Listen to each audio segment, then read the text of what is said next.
I just wanted to make a video to provide steps on what people might need to know for when they're entering Hawaii during this pandemic, because parts of my family got quarantined when we went to have a vacation in Hawaii. So to prevent that from happening again to us and possibly to other people who watch this video, I wanted to give guidelines on what you would need to do to make sure you have safe travels to Hawaii.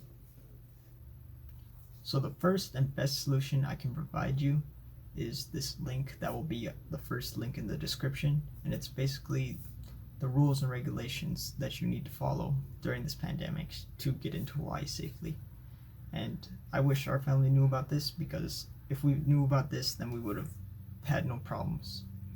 But if you don't want to go through the whole thing, this video will go and just point out everything you need to know, so then you can just use this video as a reference if you ever decide you are gonna have a vacation in Hawaii during this COVID pandemic. There will be two sections to this video. One section will cover the people that are vaccinated, and then the other section will cover those people who are not vaccinated. So the first piece of advice that I can give you that will make things really easy for you is to get vaccinated, because you'll run into very little problems if you enter this state and you're already vaccinated. All you would need is some proof to provide that you have been vaccinated, which would be your vaccination card. The only other piece of information you would need to know before entering Hawaii is this safe travel website, and in this site you would insert your flight information in this section of the website, and then 24 hours before you fly you're supposed to fill out the questionnaire section, but you can only fill it out 24 hours before your flight. And within that questionnaire section, there will be a spot for you to put your vaccination information. With the vaccination section done, now I can move on to the people who will not be getting vaccinated and want to just get tested before flying. Now, if you don't want to get vaccinated, like I didn't want to get vaccinated, then you're going to have to follow this section pretty closely, because if you don't, you're going to get quarantined regardless, because I was quarantined. So the first step into getting to Hawaii without being vaccinated is to first find a trusted site for testing to get your negative test before flying. I will provide a link to the sites that Hawaii trusts for you to get the negative test from. Once you find a trusted site near you, you would need to set up an appointment 72 hours before you fly to Hawaii and ensure you get a negative test. Keep in mind, if you don't get a test from a trusted site, or your test is positive from a trusted site or not, you will be quarantined in Hawaii. The next step would be to make a Safe Travels account and then fill out your flight information. Then the next step would be to fill out the health questionnaire section, and you could only access this 24 hours before you fly. And within the health questionnaire section, there will be a spot for you to input your results for your test. When you land in Hawaii, before you leave the airport, you will come to a security section, and in the security section, they will use this health questionnaire to see if you've done your trusted test. And if you're able to find a trusted site, get your negative test 72 hours before you fly, and fill out your Safe Travels form whilst also filling out the questionnaire 24 hours before you fly, then you should be able to go into Hawaii without any problems, as long as you've got a negative test. Now I would like to just give some fair warnings, since I was quarantined and I know kind of how it was being quarantined. So the guidelines are pretty strict. After you go through the security line and they find out you did not get a trusted test or you are positive, they will want you to hurry up and go to your hotel that you have booked. And if you don't have a hotel, you're going to have to book one, or I don't know how it works if you don't already have a hotel, but we already had a hotel, and they called up our hotel and they made sure that we would be quarantining for 10 days.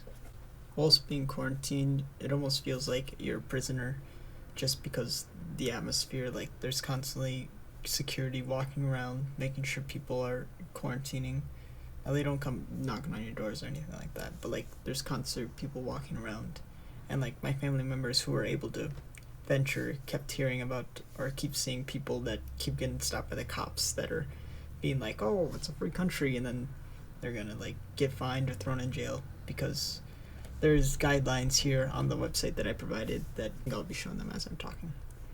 But anyways, on the guidelines at the very bottom, it says that travelers who violate the terms of the 10-day mandatory self-quarantine will be prosecuted and may face fines up to $5,000 and 1 year in prison.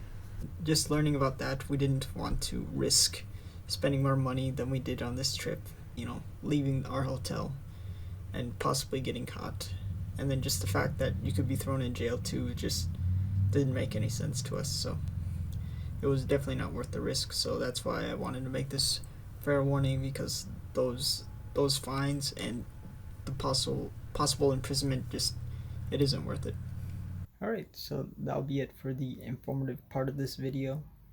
Everything you need to know is there, and you should definitely look at the website yourself. I just kind of skimmed over everything that you definitely need to know, but there's definitely some other information you should probably look up, and make sure to clarify everything I said, because I could just be a random guy on the internet just saying malarkey. But anyways, from here on out, I'm just gonna rant, just talk about how they handle this, how this system is just big yikes for me, and I feel like there's better ways to do this, and I just want to rant and vent, just so that I can not worry about this anymore. I just want to move on. So if you want to see a guy just ranting, that's gonna be what the rest of this video is. So firstly, I just want to talk about getting there. Like, we had no idea that we had to go through trusted sites. So when we went to get our test at a hospital, we'd be like, yo, just get a test at a hospital, you're good. But no, apparently you need to go to a specific site. And here in Minnesota, the only spot for us that is trustworthy is Walgreens. And the Walgreens here in town was only open on Monday, and we left on Monday. And as you know from the video, you need to get a test 72 hours before your flight. So there was no way we were going to get to the airport, the Minneapolis airport, within that same time frame. It just wasn't going to work. So that's just a big yikes. So like, that's why we had to go through the hospital. But who the heck doesn't think a hospital is going to have a trustworthy site? So the two different tests that they have for the COVID thing is the NAAT. That's the one that Hawaii trusts. It's some nucleic acid test. And then the PCR is the other test, and that's one we got. And the only reason the two tests are different is because the NAAT, the one that Hawaii trusts, it has a lower like failure rate, and that's a good reason to make it mandatory. But like, come on, like we got a test, we filled out your 24-hour thing, and they still just are like, nah man, just because it has a slight margin error, it's just whatever. But yeah, that's something that just bugs me.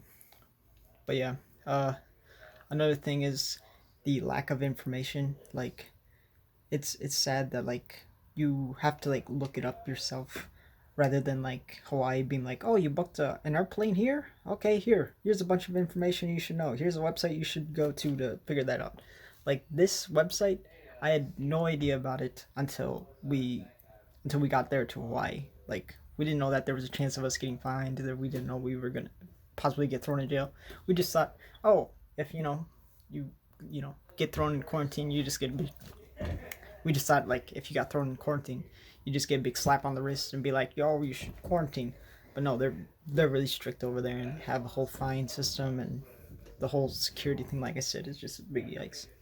So yeah, just the lack of information really bothered me. I think if somebody books an airplane ticket to Hawaii, they should have some kind of system that either sends them a text through their phone, or like sends them an email and being like, yo, here's the website.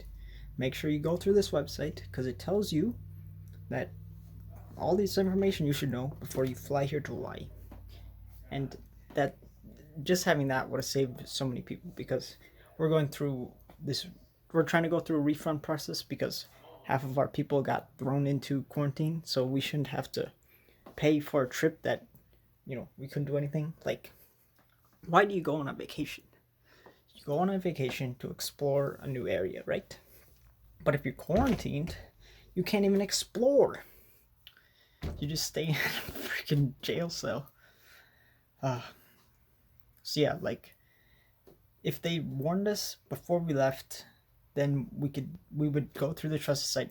They just needed to tell us, because there's telling me there isn't going to help me, especially if I can't even leave my place to get the trusted vaccine. That's the other dumb thing that sucked. Is like, while we were quarantined, we were trying to figure out solutions that we could do to get tested while we're in quarantine.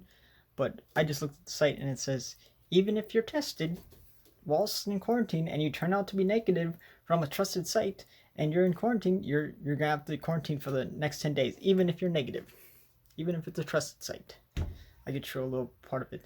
So like, if I went to a trusted site, say I went to Walgreens here, right? And I did the test, but for some reason it was taking longer than the 24 hours, and I flew to Hawaii, and I didn't get my results until I landed, and they would, and I couldn't get it to them for some weird reason. Even though it turns up negative, but I got thrown into quarantine, I couldn't leave, even if that trusted site said negative, just because my result came in late. So if your result comes in late and you land, you're screwed. If you get thrown into quarantine before you get the actual negative test, you're going to be thrown into quarantine regardless. You have to get your negative result before you land, and you have to prove it through that 24-hour quarantine questionnaire sheet thing. Oh, I need to stop. My water bottles. But yeah, just the whole like situation seems like one big money scheme, and like, just being there, it felt like it was just constantly one big money scheme. Because if you do enter the state of Hawaii and you didn't have a trustworthy site, you could go and get a trusty site, but you have to fly out, get a trusted site, and then, however long it takes before that site is good, then you could fly back, and then you could, do things as normal. But they're making money off the flight, they're making money in the hotel, wherever you're going to spend to get that trusted site, and then once you land there, it's just, you have to go through the hotels there and pay money there. And then our situation, since we already had hotels booked, we already paid for everything, for the hotel and whatnot. The whole situation there is even worse, because now if you're quarantined there, you really only have two choices. You could order food from, like maybe Grubhub or something, or you could order from the hotel, which, hotel food's probably gonna be dummy expensive. So it just seems like all one big money scheme, especially with the fines thrown in there. So like, if you get sick of the quarantine, you want to just leave your room and just go explore, there's a chance of you getting fined. Like, it all just seems like one big money scheme, and it sucks. It really sucks, because like, I don't even know. I tried looking up like where the money's going if you get fined. Like, who gets it? Does the state get it? And if the state gets it, where's that money going? Like, it just doesn't make sense. If the state's actually making the money from the fines of the people that don't quarantine, then they should put that money towards some kind of system to inform people that what they should do to not get quarantined. It is big dumb. Like, I hate thinking it's a money scheme, but it is a money scheme. Freaking hotels, airports, the whole state is just trying to make money off people that are traveling through their state. It's big dumb. Alright, that's all I really wanted to rant about. I just wanted to get that off my chest, just because, just the whole situation was really dumb, and the best way to go through things is to learn from your mistakes, and that's just life. So I'm glad that I was able to get it off my chest, and hopefully nobody has to go through that. So yep, that's it for today's video. Hopefully it was somewhat enjoyable. Anyways, peace.